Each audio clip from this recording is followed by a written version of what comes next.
dati akong vlogger ni BBM. Mayroon talagang ganyan. Ang pinagkaiba lang natin, mga bangag, bumaliktad ako noong nalaman ko na ang hirap ipagtanggol ni BBM. Dahil kitang-kita ang mga ebidensya, mga witness na nag-umpisa na siyang magganyan, mangurakot. 2022, umupo si BBM pagka-presidente. May video ako ipakita sa inyo mamaya. Patunayan kung gaano ko kadayard ni BBM noon. Kaya mga vlogger dyan na walang alam, naku, good luck sa inyo dahil may isusunod na naman sa inyo dyan. Si Mima Alicia, ang dami na kasing nalalaman ni Mima Alicia. Pinasok niya si Trillanes, pinasok niya si Claire Castro, pinasok na niya ang mga grupo na mga dilawan. In short, marami na talagang alam si Mima Alicia. Kung totoo yung convo nila na siyang humawak ng budget, patunay lang yan na si Mima Alicia ay may direct access sa pinaka-boss nila para sa hati-hatian nila sa suhol.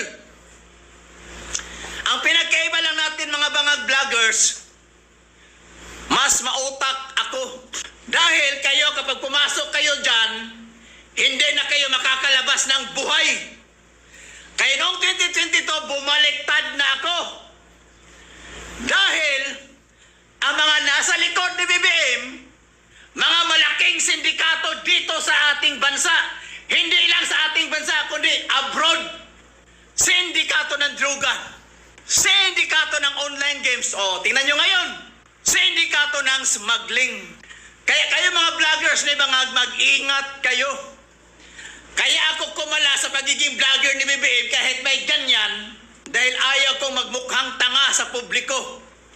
Ayaw kong magmukhang bangag sa publiko. Yun ang pinagkaiba natin.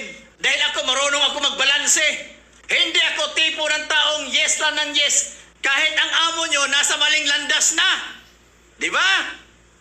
Sus, may rosip ninyo mga bangag vloggers. May isusunod sa inyo. Mark my word. Lalo na dyan sa may mga alam na, may maraming alam na. Nako, si Lisa ang ano sa inyo dyan. Titira. Nako, mag-iingat kayo dyan kay Lisa. Kaya nga si BBM naging dilawan eh. Dahil kay Lisa, biruin mo, yung mga kritiko ni BBM noon, yung mga ayaw kay BBM noon, naging kakampi niya ngayon. Dahil kay Lisa, naging dilawan si BBM. Sa kabila ng pagbabati ko sa kanya noon, ang kanyang ama.